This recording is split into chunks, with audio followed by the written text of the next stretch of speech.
Yes, guys, welcome back to the Natural Muscle Podcast. So, in today's episode, we're going to pretty much just cover the current state of natural bodybuilding. We'll also go over a couple of overall wins from the MPA shows recently. So, a couple of shout outs there. So, kicking things off, um, huge congratulations to Ryan Sapstead. I imagine this is probably we know this is one of his earlier shows of the season, and to be coming away with the overall at the MPA Southern, a great way to kick his season off as well. Obviously, Ryan's competed a number of seasons now, and I'm sure he's going to set himself up for a very successful season to come. And then we've also got Laura, who took the other Lucy. overall. Lucy, sorry, not Laura. We've also quite a lot of effort went into sourcing the name as well, and not enough effort to actually get it right at the shout out. So yeah, apologies on that, Lucy. But yeah, looked awesome. Taking the overall in the figure category and new MPA Pro for both Lucy and Ryan. Um, so yeah, what are your thoughts overall on the packages both of these two brought to the stage? Start off with kick things off with Ryan. Yeah, mate. Very happy for Ryan. We both know him semi-personally, like through the sport, and he's a really, really nice lad. Proper lives and breathes it. He's a great person to follow as well, actually. Just as a shout out to him, because he puts on a lot of his training reels basically is just all he posts, but he does a lot of alternative exercises, and some of them are quite interesting. And I've picked up a few things off him in terms of like just doing different ways of doing things like reverse Nordics and stuff. So he's very much a student of training, and you can tell in his physique. He's got shit tons of muscle. His frame for a tall guy is probably one of the best, I'd say, for like the taller guys on the scene, because he's well over 6 foot, Ryan, and usually it's a little bit harder to fill out, but he's got a perfect classic frame, I would say. One that he'd do okay in assisted federations, in my opinion. So yeah, this is obviously a slightly softer version of what he will be at finals and in later shows, because I think his main objective is WMBF, because I know he's quite affiliated with them. And he's doing a few other shows. So, yeah, for this early in the state season, he's in very good nick, and he's the best. I think he's certainly the best he's looked in terms of the amount of muscle. Obviously, it's not the hardest he's ever been, but obviously it's an early show, and that's the thing with a July show. It's always a bit difficult because it's either like really early in season B, as what people refer it to, or it's like the end of season A. So if people are doing it as their first show, you've got what, three and a bit months. If you're doing finals and potentially worlds, European stuff like that. So you've got to kind of balance it right. And I believe he's self-coached, so he's in very, very good nick for this early out, and he's only going to get better. And when he does, and if he brings his absolute best condition, I think he'll be definitely up there in the heavies over tall, depending on what he does federation wise. And obviously with Lucy, again, very, very good figure girl. Got a fantastic frame for it, as we put in the post yesterday. Obviously, a little early in the show, early in the season as well, but returning BMBF regional champion from a few years back. So improvements from there, and I wouldn't be surprised if she isn't doing the BMBF Southern, which at the time of filming this morning is this weekend, so in a few days' time. And that's shaping up to be a good show, to be fair, to BMF Southern. So I'm sure we can touch on that later in the episode. So yeah, two good overall winners, and new pros to go along with the pros who won the Northern. It was Owen, we posted about, and I did find out, so I will do a retrospective post about her. It was Zoe Watts, or Zoe Leeming Watts. She's called the Natural Physique. She's a pro already in WMBF and DFAC. Been around for ages. Superb female bodybuilder. Probably one of the most conditioned females like this country's ever produced. Always is absolutely hard as nails. She won the overall at the Northern. I couldn't see any proper results for a while on the page. So I will put up a retrospective post to congratulate her. And obviously, yeah, so the MPA giving out pro cards, as we said earlier in the a few episodes ago. It's just for their own federation at the minute, but we are doing a pro show straight after finals, which is on the 1st of September in Coventry. I'll be there because I've got a client doing it. So we're doing the pro show afterwards. So all the new pros at the British finals and also pros who have been given the pro cards at the qualifiers will be doing it. I don't know what the prize is looking like. I've heard, 300-400 quid maybe first. So that's not bad. It's not a bad thing at all for a smaller federation. And obviously they're trying to grow their, pro show. And it's obviously it's nice to see people get rewarded. The legitimacy of the MPA Pro card so early on might be questioned by a few people, but obviously, if this is just the first steps to making it more populated, because obviously, if you're giving them out at qualifiers, you're going to have more pros, which then makes the pro shows more, populated, more people doing them. So potentially that can give then more prizes and stuff like that. So yeah, it's been a couple of good shows. The standard looked pretty all right in the northern and the southern. So as I say, this is they were just at funnier times. Like I say, both been in July. It's quite early, but I suppose if their finals is in 4 weeks this weekend, it's probably not that early, is it? Except means they've only got 5 and 7 weeks or something from qualifiers to finals. So fair enough. Like the MPA's season's actually over before some of the other federations have started. So I suppose it's not bad. So looking forward to their finals. It's in Coventry, I think I said already, but yeah, looking forward to that. Seeing what kind of standard it's it's around when everyone will be in shape. So you imagine there'll be quite a few people probably rocking up to that. But yeah, not a bad set of overall winners here. Actually, some real talented people, and I imagine a few of these will be featuring later in the year, later in future episodes. Because I'm sure there's a fair few titles between these 4 athletes. Yeah, absolutely. I'm right to say, like, with a couple of these athletes, Ryan, yes, he's probably eyeing up the WNBF towards the latter end of the year. But it's actually going to be the latest show, really, especially on the UK team.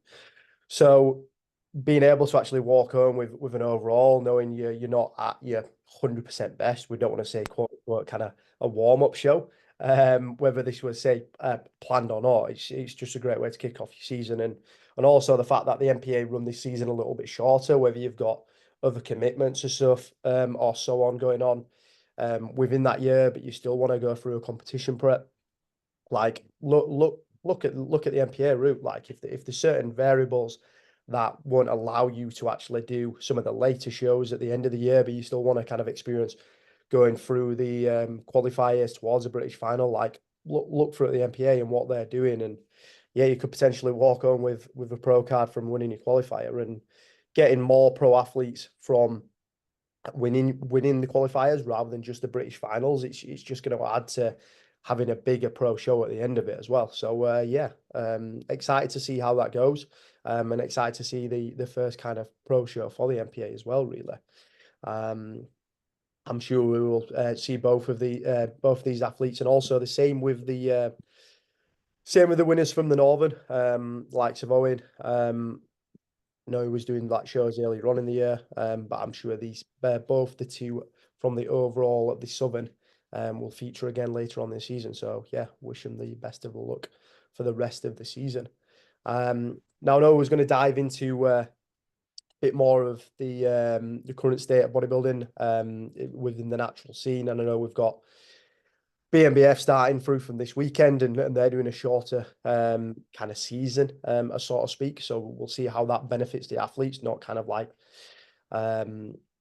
tiring out towards the back end of the season, and not kind of holding a look from maybe as early as May in towards like the back end of the year, like October's and November's potentially. So do you want to dive into briefly go through on the BNBF, and then we'll just go through into towards the current scene of things, really, Finn. So do you want to kick us off? Because I know you've got some kind of topics you want to bring up through on the current scene of things, really, mate. Yeah, so the the BMBF. It's at the Leatherhead. Leatherhead. It's whatever Yeah, it is. Leatherhead Is Theatre. it a bit? Yeah, that's it. That's it. Oh, great venue. Good venue. Did 2022 finals there. They usually use that venue for the Southerns. And like I said, 2022 we did the finals there, and it was pretty. They might be even. Are they doing it? Oh, they're doing it. They're doing this year's finals there as well, actually. So yeah, they're last year's overall winners. And Beth there actually went on and got a WNBF Pro card and placed highly at Worlds, actually, just as a tangent there. So yeah, it will be a pretty decent show because the Southern show is usually obviously it's got all the talent from like London, so obviously a big catchment area to get a lot of people in. You tend to get a lot of very, very good bodybuilders do the Southern James in the male classes. as well. Well, I was just about to get on. Yeah, so I wouldn't be surprised if James isn't doing it. So James Alabaster, who actually won the junior at the PCA, I want to say Mercia show. So yeah, I wouldn't be surprised if he's doing it. And given what he looks like, again, we'd try not to make too many bold predictions on here at the risk of upsetting people, but I wouldn't be surprised if James isn't walking away with definitely the junior and potentially the overall at this show, depending on who's doing it. I think Dan Sutcliffe's also doing it, so a returning British champion, who's also coached by Darren, who coached Lucy, who we featured a minute ago. So that'll be a good battle between them two, because I imagine Dan will probably be middleweight at a qualifier, but he'd be probably lightweight at a final, depending when they do the cut-off, because normally that's what he did in 2021. He was a middleweight at his qualifier, and then he jumped into lights for finals, and obviously in high class, it's always the same high class. So that could be a very good battle. I don't know if Lewis Jones, who's part of the pro coach, he shared someone who I know from many, many years ago. He's not competed in years, called Alex Zhang, and he's very good. I don't know if he's doing this weekend. The pictures he put up the other day looked like he could be, because he was very, very he was just starting to the filling out process, carving up. So he could be doing that. He would be probably a middleweight and a very good one, because I think he's not competed since 2018 or 2019. He's very good. Had a few years away, enjoyed life, but carried on training, and he looks 10 times better. So yeah, could be a very good show. And I mean, unfortunately, because it's so far away, neither of us could commit to going there, and I've got like a engagement to do this weekend, so it wouldn't have been a good sell to try and go 3-hour drive to a 3 or 4 hour drive to watch a BMBF show, probably getting back at like past midnight. So as I say, we live to fight another day on that front. But yeah, it'll be always a decent show. And as Luke said, the BMBF season's quite condensed, with all of the qualifiers being done in a 4-week or 5-week period. So you've got the Midlands 2 weeks after this one, the Northern a week after that, and then the Scottish 2 weeks after that, and then finals at the end of September. So yeah, BMBF's always good. We've featured their preview in terms of the federation. You know what you get with the BMBF in terms of stage production and everything like that. It's always a fantastic federation, and it's usually pretty stacked. So looking forward to seeing those results. Our next episode we film will probably be the review of this show. But something just to look out for quickly before I go on to it, like the topic is they'll do the judges table. I know we've mentioned it in the federation preview, probably episode 1 or 2. They do like of each category, and they'll go through quite in depth the judges of each individual, who definitely the ones who placed, and sometimes they comment about people who didn't. It's incredible feedback. So if you're an athlete, do watch that. Because it's actual judging review rather than me and Luke going through and just talking about winners and how we know them and things like that. It's actually critiquing your look, which at the end of the day, me and Luke can't do that. We're not judges. It'd be unfair. We can say our opinion, but if the judges and the head judge of the BMBF are saying on the video, you look really good, but you need to bring your legs up, then that's what you need to do to place better with them. Simple. So they do a really good feature. They always have done it. It usually comes out 3 or 4 days after the show. So look out for that if you are doing the show. It's invaluable feedback. And it's probably in lieu of waiting around for the end of the show to then try and grab Vicky or Dave or whoever and ask for feedback on the day, because it's usually quite a late finisher for the BMBF shows. So if you're going to hang around till like 9, 10 o'clock to try and ask for 5 minutes of, you might as well just wait for the video to come out, because they'll tell you the same thing anyway. So yeah, if you know, in talking about like James potentially doing this show, and like it's kind of leading me on, because he's been a part of the younger generation of what of like the natty scene, is kind of what I wanted to kind of talk about today, is like a bit of a in between shows episode. It's like the culture of bodybuilding in the UK currently.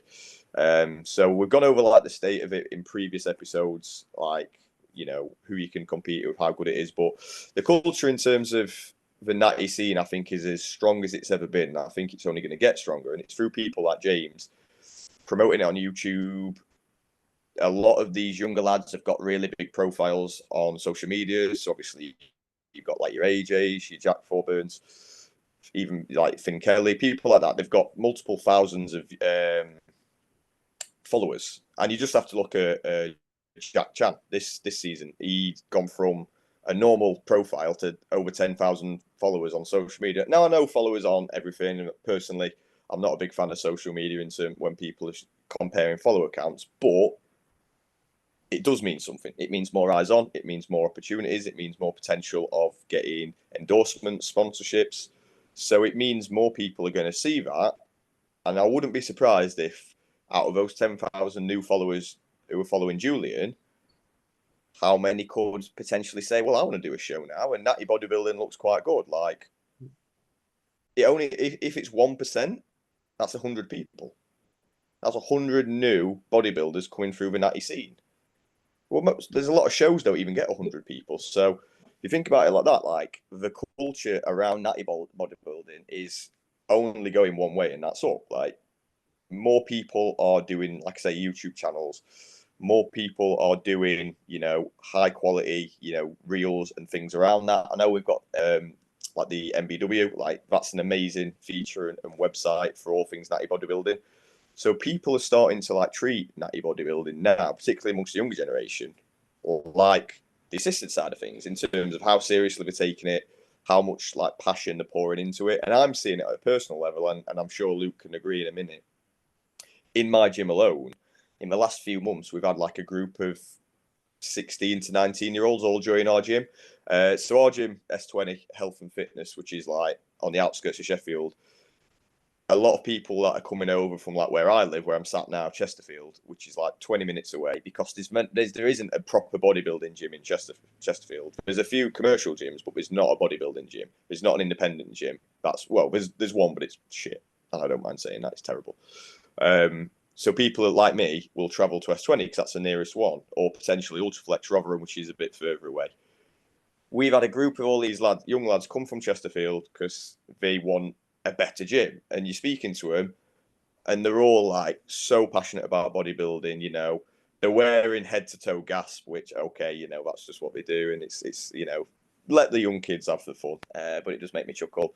Like, they're training hard, they're eating properly. All they talk about, all they ask me or the other members of staff is like bodybuilding. They're all natty, they're all wanting to compete, and it's just good to see, because again, and Luke can go off his personal experience, I didn't see that. Like, the first gym I trained at, yeah, it was a commercial gym.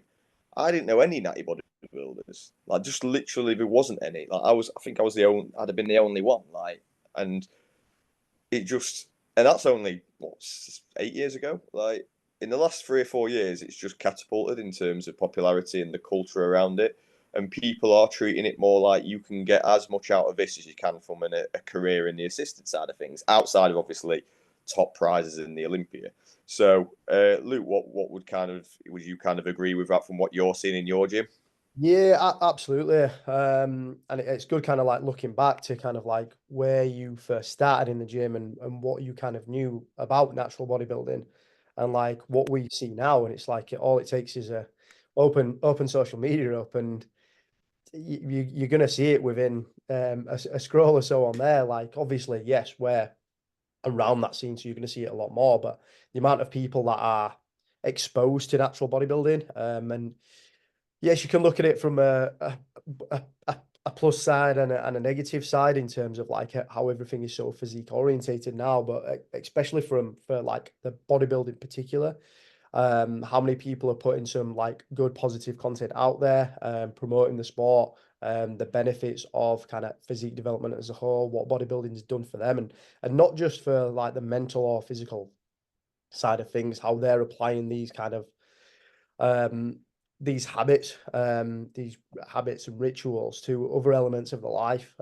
with the work, and so on with them, and the discipline they get from bodybuilding as well, which is great to see. And yeah, you're definitely seeing it growing, and more people going into a gym, like training at EP, like even from seeing that move from one location to the other, the more people it attracts to coming into the gym, younger people, like you say, 19 to kind of like early 20s people coming into the gym, having aspirations to compete.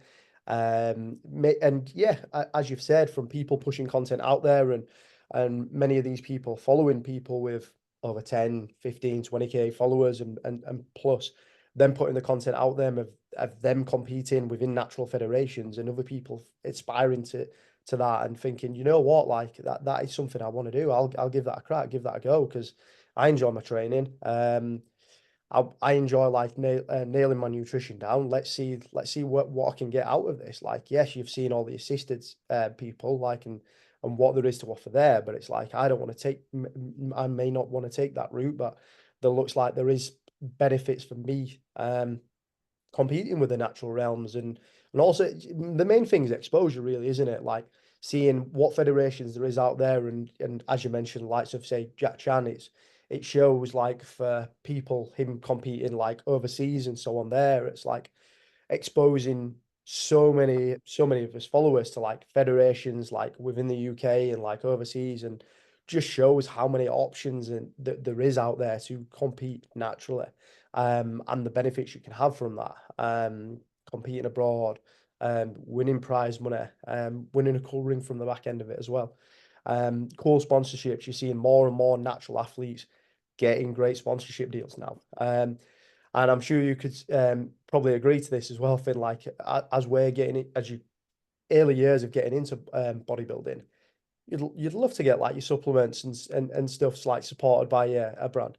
That'd be the dream. So like the fact people are able to do this now, yeah, it's really, really cool to see. And we're seeing the benefits of what likes of social media is doing for the sport, and also its athletes as well. Yes, you can see it as a negative side. Like with anything, there's pros and cons with these things. But we're definitely seeing the kind of positive impact that's having. And yeah, shout out again to like MBW on what they're doing with kind of like pushing exposure out for both the federations and like athletes there, because that's what you're in the game for. You want to hear more from what we're trying to do here, hear more about those who are progressing really well at the sport, their journeys to the stage, everyone their approach, because everyone's got a slightly different approach, and it's like one size doesn't fit all with this, and people out there thinking, oh, I have to be 100% bang on, I have to be a coach or whatever to have big aspirations within bodybuilding. And it's proven there's people out there with say regular 9 to 5 jobs who are still making it fit around their lifestyle. So yeah, I think it's great, and more people getting into the sport. But what we want to see is ensuring that we're not kind of letting the standard slip of what is required from both I'd say a muscularity, but more as a condition standpoint to step in on a bodybuilding stage. Because dieting for a holiday, and getting competition lean, two completely different subjects. And I'm sure you'd agree with that one, Finn. Oh yeah, yeah, and that's the thing. We don't want it to be a closed community. Like you can only compete if you're like a superstar, but at the same time, the integrity of any sport is by the standard of it. So you've seen yourself with some of the less popular assisted federations. sometimes the standard's pretty average at best, if not poor, and that can devalue the product. And people are looking at that like, well, you took all that assistance and it, to look not particularly fantastic kind of thing, and it's, and you can get into that conversation. But yeah, in just to touch on the sponsorship, I am available. I'm as of yet, 10 years unsponsored. So if anyone wants to sponsor a distinctly average natty, I'm open to anybody. So yeah, that's my little plug. The NBF World if Champion you want 22. someone who's yeah, if you want someone who's a very very mid physique to represent your brand, you just give me a shout out and I'm sure I can happily accept 10% discount or whatever it is you get. But yeah, like I say, the culture behind it is growing and good, and it can be good and bad, I suppose. There's a lot more younger lads. So this year alone, we've seen, the teen category probably been one of the busiest ones in most of the shows that have been And a very good that I've done with one, that said. obviously, and I'm sure. Standard. Yeah. Oh yeah. Absolutely, and I'm sure finals, and for the qualifiers in other federations will be equally so. And I think a lot of that is off the back of last year with Josh Campbell, like the journey he went on, and I know that he absolutely exploded on social media. Because I think I mean, I don't have it. I'm too old for TikTok, but I think he's quite popular on TikTok, and he grew a lot from there. And he, I think he's got a lot of teenage bodybuilders into competing because they would have followed him last year and been like, "Oh my god, this guy's won the Olympia."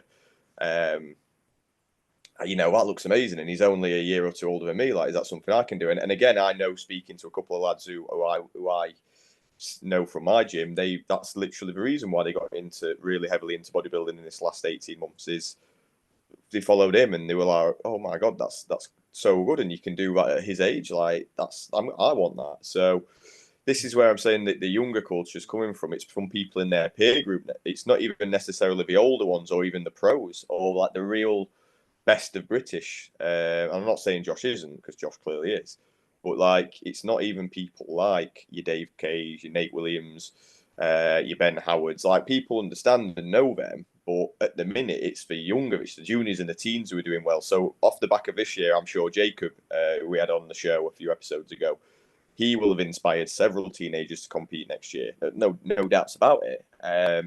More than likely, one of them will be coached by Reese or Finn because they tend to attract freaky teens. So look out for them. I bet they've probably got one lined up for 2025 who's going to fucking win everything, because they tend to just find these kids. As Reese put it, he grooms them, but we're not going to endorse grooming children online. Not a great look, but especially when it's a sport that involves wearing pants and being oiled up. But as I say, it's good. It's good. The teen category expanding is good to see, because they're the juniors and the open bodybuilders of the future. And not to be totally biased for the lads, obviously we've seen some really good young female athletes this year. Abby, who we're looking to have on soon. Only 22, winning all the titles she won. There was a girl who she did go assisted towards the end of her prep, but she was, she won an IFBB Pro card.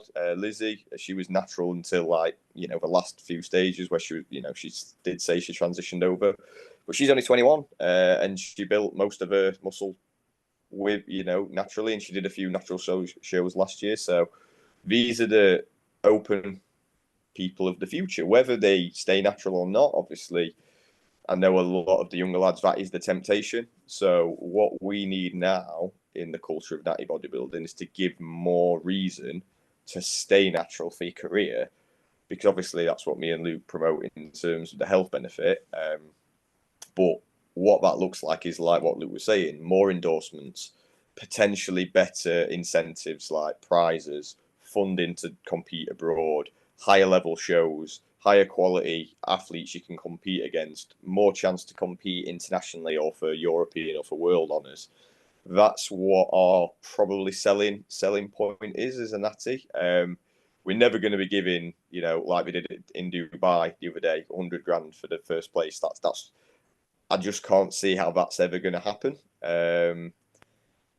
It just won't. I'm not being negative saying that. I'd love it. I'd absolutely love it to be that way one day, but I just don't see how that would happen. It would take someone with a lot of money to take an absolute punt on and put a lot of their own money into it at first. And maybe, you never know. But where there's money, there's always going to be corruption as well. So is that always a good thing to have a load of high prize money come in? Because, you know, you can open the door to nefarious people and also cheating, all these kind of things, and people, you know, bad judging, all those stuff. So, as I say, now we need to keep these younger people in. Their culture is growing, and I think it's only going to continually grow. And I think a part of that as well, what I want to touch on, and I know, you know, Luke can give his experience in a minute of his, you know, the gym he goes to, being one of these gyms. The rise of high quality bodybuilding gyms in this country, it's no coincidence that high level assisted and natty bodybuilding is on the rise, because you've now got these facilities. Like, even probably 10 years ago, how many of these gyms existed? Like, EP didn't exist. None of the Ultraflexes existed 10 years ago. The Shed didn't exist, clearly, because that's only opened this year. Bradford now. That's You've got a few.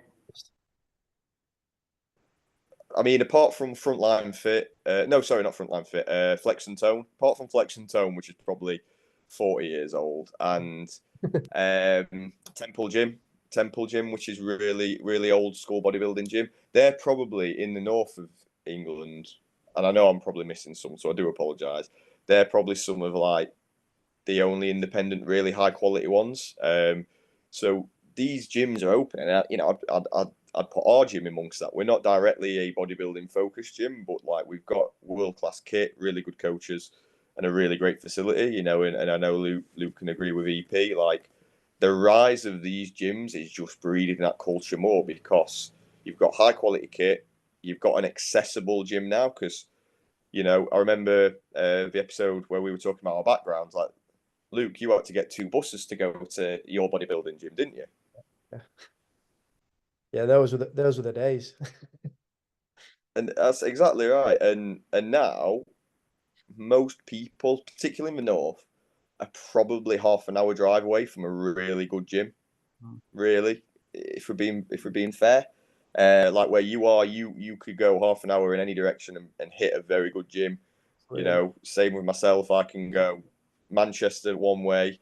I can go, you know, Sheffield, Rotherham another way. I can go Derby another way. And even Ryan Terry's gym's now probably what you'd consider like east of here. Like, and it's so these gyms are coming through, and then people are joining them as their local gym. Whereas before, your local gym was probably an exercise for less, a JD or a pure gym, and they're good gyms, and you can compete and you can do well out of them. But it's a different level, isn't it, Luke, to being in an independent gym? So, like, you know, your experience of EP, and because obviously that's quite a new gym, what would you kind of say that's what you've seen as well? Yeah, I think like more with like newcomers or like people at the first time coming into a gym, like, and the environment they're around. Like, I still kind of, yeah, I'll still go out there and say like environment is key. Like, no matter in what what realm you kind of take that. But within bodybuilding, like, I'm not saying environment you have to be in a bodybuilding environment, but it's definitely going to be beneficial to be surrounded by other people who have similar goals that align with yourself. And if you're first time in towards a gym and you've got aspirations to step on stage and stuff, if you were to choose going to say like a JD gym, or if you was to go to say like S20, you're more likely going to get put in the right direction going somewhere like S20, because there's more people who have similar aspirations to that. So what we're seeing now is, like, as you mentioned, with these younger athletes now coming into the gym, they're getting led in the right direction a lot earlier than the likes of potential like me and you did, because we didn't have them same peers around us who could guide us in the right direction. We'd probably get like, it'd be the local, I don't know, bricklayer who would be like, oh yeah, do X, Y, and Z. And it's like, yeah, it might work for him, but it's not for everyone.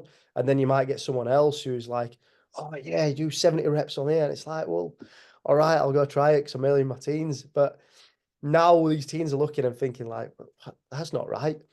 But yeah, through knowledge and experience, it definitely helps. But yeah, I'd say definitely up north, it is like something I've definitely seen for over the last decade is there's a lot more availability for like gym, like specifically like bodybuilding orientated gyms, like specifically in I'd say like West Yorkshire is quite good for, well, I mean all of Yorkshire is pretty good for it, to be fair.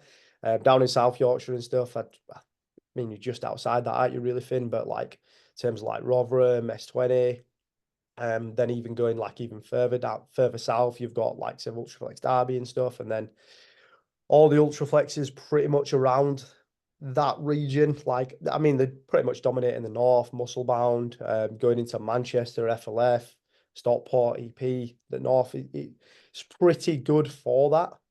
So it's no surprise when it's coming to these northern shows that there is a good pool of athletes coming from this area. And that's not to be biased. We just have a good knowledge around that area from being local towards that.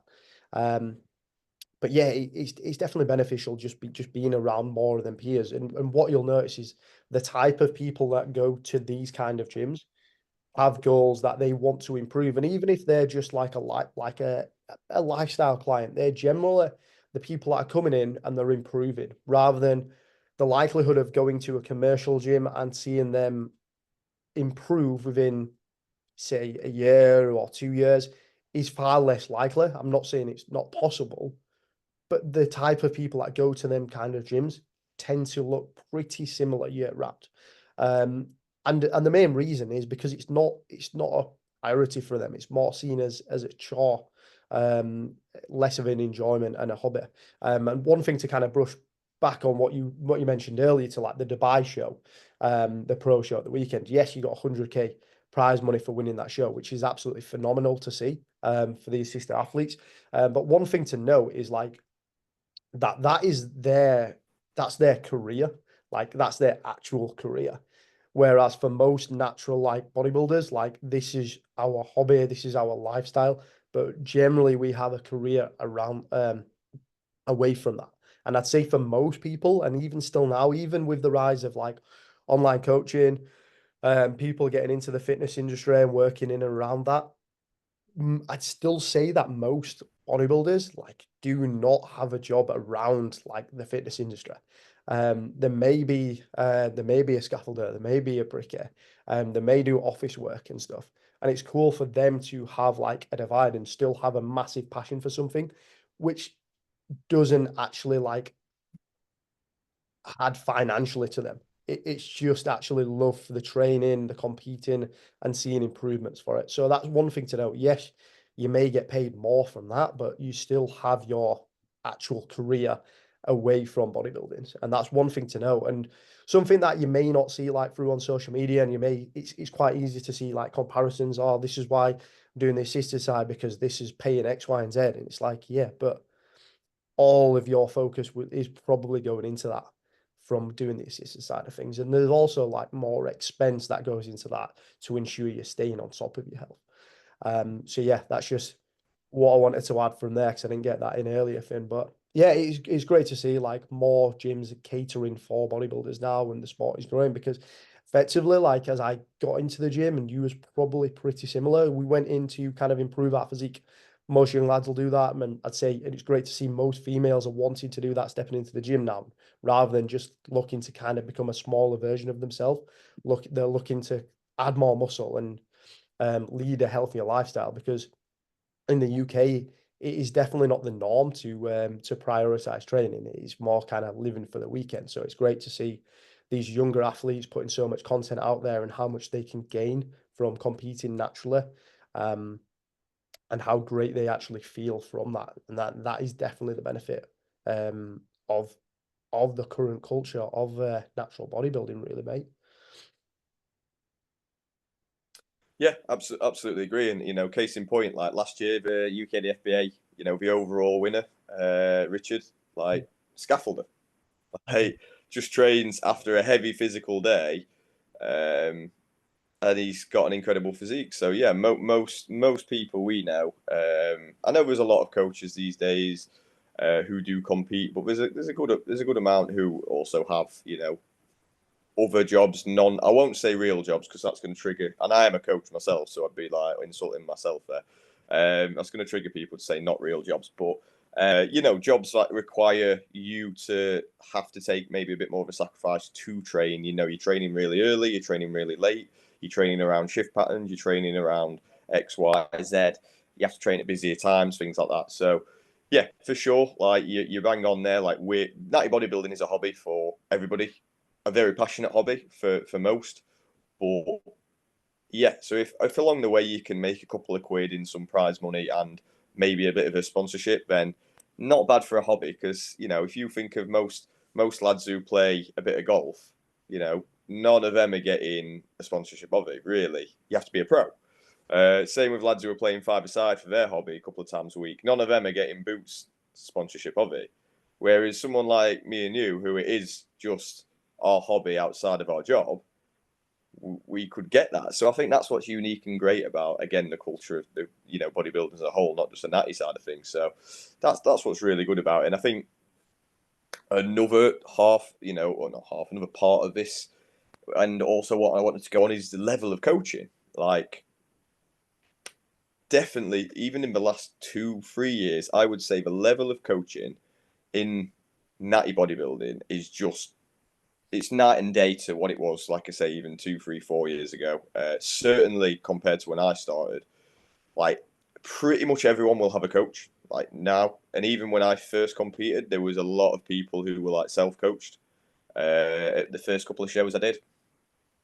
And how good those coaches are. Like when I first started competing, so that first year in 2016, a few of the people who had coaches, it was largely their like mate at the gym, or like Luke said, it was the biggest lad in the gym who, even if they were assisted, they might say, right, okay, so it was like, here's my advice: don't have any carbs, hour cardio a day, and high reps and all this, because you've got burn fat with high reps, as they say.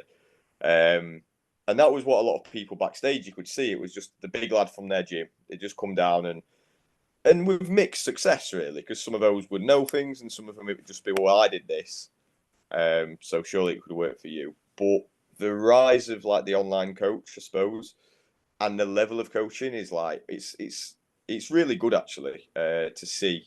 And I know online coaches as a whole, there's a lot of shit in there. There is, and we both know this. We see it daily. But the cream in terms of the good prep coaches now, and we've got some natty bodybuilders who are full-time prep coaches, which is amazing, fantastic. And again, that's an opportunity to do something you love permanently from your hobby. But the level of coaching that's going in is on a par, I would say, with some of the top assisted coaches. Like how in depth the coaching experience is from some of these exceptional prep coaches who are, like you say, knowing the sport inside of out, who are bringing every single athlete to stage in absolute tip-top condition with fantastic, fullness, everything like that. And like the peaking is like an art in itself now. All these things that used to kind of like it, when I first got into it, the standard just wasn't as good across the board. I'm not saying in my personal experience, because Damo's always been good since day one. He was one of the early really good ones. But like I say, that now the standard of coaching, I think, in this country is as good as any country on earth. And the standard of like natty prep coaching is so high. Like people are treating their clients like professional athletes, which is what you should do. We're paying good money, and that's how you get the best out of them. So that's a massive part of the culture shift in terms of this sport growing, because people are taking it more seriously. Like you just see yourself, like the YouTube content on show day for some of these people, some of these coaches, like with their athletes, like what they do behind the scenes just on show day, never mind leading up to it. It's, you get that off maybe like Haney or like Matt Jansen or like Patrick or Chris Aceto. Like you get it off them, and now you're seeing it off like young 25, 26-year-old coaches, and it's amazing. It's fantastic. And again, it only gives more, eyes on, but also it lifts the standard up, because if that's what all their clients are bringing as a minimum, like you're preparing as if you're an absolute pro, well, if you want to beat them, you've got to raise your game. So yeah, I'd say definitely the standard of coaching has seen a culture shift as well. Like I don't want to say taking it seriously, because people were taking it seriously in years gone by. I don't want to offend any of the older coaches, but it's definitely taken another level of like, I suppose, well, I'll just say seriousness. I know I didn't want to say that, but he is taking another level of that like approach in terms of just the average, the average competitor, not even people who are like at a pro level, like just the average person, like a first timer, is getting prepped like a seasoned pro would be in an assisted federation by an assisted coach, and it is fantastic to see. And I know, Luke, you've had work with Bob, who I would rank in one of those top coaches. Like you've seen that firsthand yourself, haven't you? Yeah, and I'd say what you're kind of more so looking for. It's more so a case of like refinement, like them knowing the craft, but like the service delivery, like being on the ball with that, getting the responses like straight away, and getting treated as if you're kind of not a number with that. And even with some of these coaches that may have a very large roster, um, you're not just treated as a number there, because the reason they have a large roster is because their service delivery is absolutely top notch, and that's why they're getting a high level of high caliber of athletes through, which is great to see. And obviously their knowledge of working with more athletes is just growing from obviously just working with more athletes himself, and knowing how to the different peaking strategies that may work for different athletes and so on there. But I think what it's boiling down to now, as you've said, Finn, is like majority of people jumping on stage, they tend to have a coach now, but they've not just had a coach for their contest prep. They've been working with that coach for a large amount of time, and they've managed to create and build a great relationship. So when it comes to actually transitioning into contest prep, when it's coming to the nitty gritty, that the back end of things, like they already have a knit tight relationship with that individual, so they know when to push and pull and to get the best out of the athlete, which is why we're seeing the quality of natural bodybuilding growing, because there's better relationships from a coach to athlete side of things. And we're also seeing athletes work, where coaches work with more athletes and just gain more knowledge and experience with that, with the sport growing, the quality growing, and yeah, everything working hand in hand. And some of these people may have got into coaching just to help people out because they love the process themselves, and now they're able to actually turn that into a career. Yeah, so it's really awesome to see. But yeah, and I think as social media has grown, like with technology going, like the service delivery has grown alongside of that as well. You may get some of these coaches that'll go from the old school method, and not to say none of these methods don't work, but you may have had like a programming and your nutrition on an email beforehand. Then it may have moved to a spreadsheet. Now we've maybe get some people, and you may say some things are over the top on like apps and stuff, but like for certain individuals, so for many of these younger individuals, that may be what they've grown up on, using these apps and stuff like that. So it may be spot on for them, and that might be why we're seeing like teens do progress really well with things. But yeah, I definitely wish there was more information out there for me back starting as a teen, as there is now for teens, because yeah, that's why we're seeing kind of at first you'd be being the same thing, probably scratching your head thinking, why is this teen got heaps of muscle, really lean, he's got this great level of fullness, he just had way more knowledge than we did starting, and that helps. Whereas we've kind of had to more kind of figure it out for ourselves at the start. They've kind of there's so much like information out there, and don't get me wrong, there's a lot of like false information out there. But I think now it's quite easy to also find credible sources as well. If they're displaying a great physique themselves, and they're competing naturally as well, and they've had, say, clients compete naturally with great levels of success, like tends to be quite a credible source. So yeah, definitely culture heading in the right direction. It's good to see. overall, really, and the benefits of things. But yeah, people doing things the old school way. It's like if it's not broke, there's no need to fix it. It's like whatever works for you. If you can get the valuable information over, you can get your images across to people, and you can ensure you're heading in the right direction. That's all that really matters. It doesn't matter exactly how something is getting delivered, as long as it's efficient and you're actually getting what you're paying for from that service, really. Yeah, 100%, mate. And I think it is only going to carry on getting better and better and better. I think what you'll definitely see more of is, as you say, as these kids grow up, particularly on TikTok, like the forefront of these younger athletes, these, even a first timer is going to be coming to stage. And like I said, I don't have TikTok. I'm not interested in having it. Too old for it, in my opinion. But some of these will be coming to stage with like an enormous following online, and they haven't even stepped on stage yet, because that's the culture around the gym amongst I'd say the 15 to 20 bracket. Certainly, is everyone sharing like training stuff and things like that. So I think that's only going to increase more as as people grow up, and it's second nature being on these apps and making these videos and editing these videos. Like most young lads, like at my gym, they're like semi-pro video editors just because they've grown up editing like videos for TikTok and Instagram. And I'm like, fucking hell, like, and they're like, oh no, I haven't studied anything.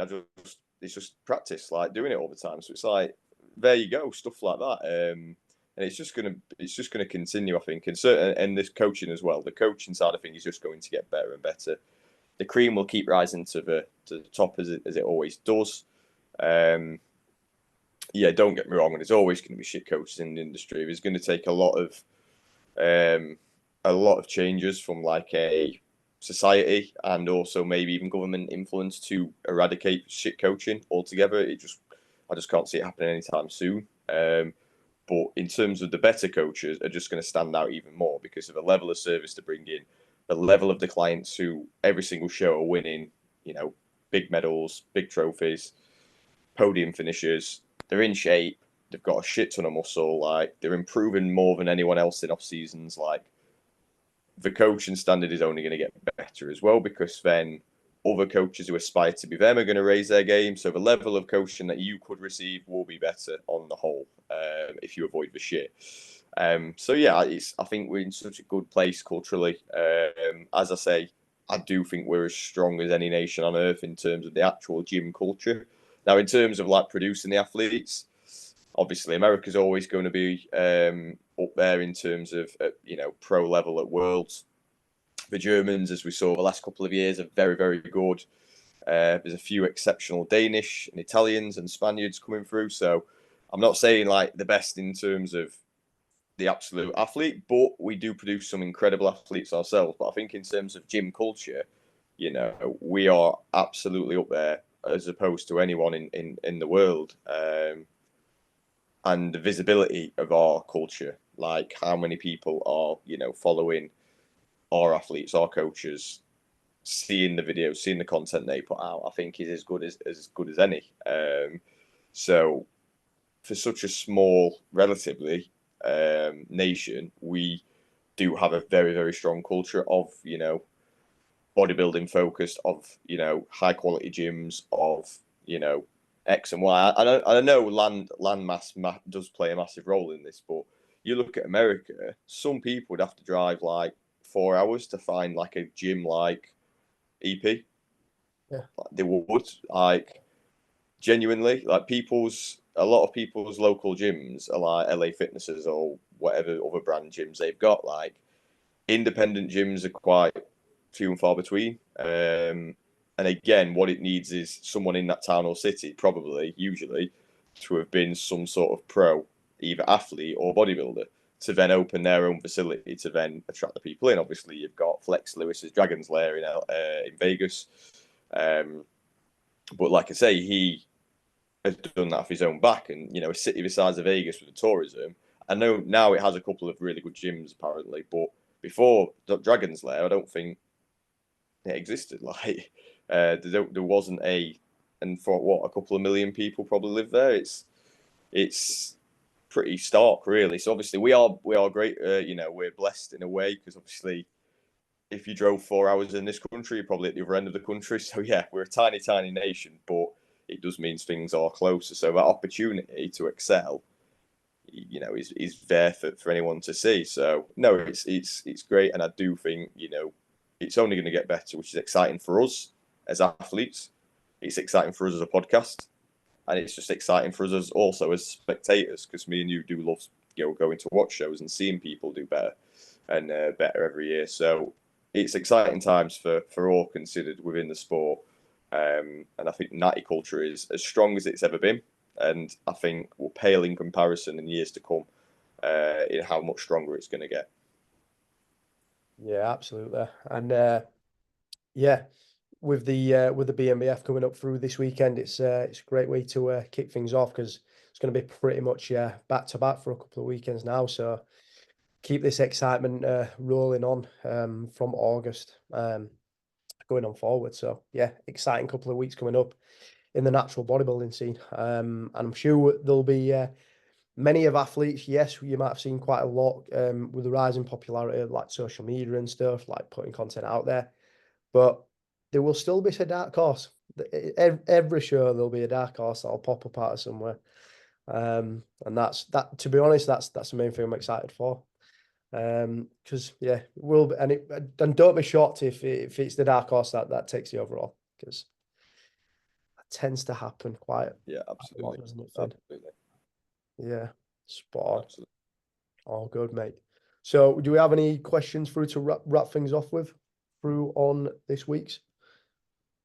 No, nothing, because obviously it was like it's a midweek one which we haven't done for a while for various reasons. Yeah. So nothing's here, but I'm sure as the like I say, the next few episodes are pretty much spoken for in terms of it's just going to be show review mainly for the next probably 2 months, 3 months straight. But that's what we're here for, and we're going to try and make as many shows as we can, given our work, family commitments, things like that. So we're going to try and do our very best to get to as many shows as possible. The shows that we go to, it doesn't mean we support that show more than the others. It's just to do mainly locality. Like, unfortunately, we're neither in a position yet where we can like do this as a full-time job, which would be cool. Just go to shows all the time because we just go to every show all over the world probably. So yeah, we'll try our best to get to as many shows as possible when it makes sense. But we'll still review shows even if we weren't there as best we can. So the BMBF Southern will probably be our next week's episode more than likely. Yeah, perfect. We're excited for that one as well, guys. So we'll get this up just before then. So a couple of you guys can listen and watch through from that, and then yeah, we'll follow it next week with a review. Appreciate you all for listening, watching. Please like, comment, subscribe, and all that jazz, and we will catch you in the next one, guys. Peace.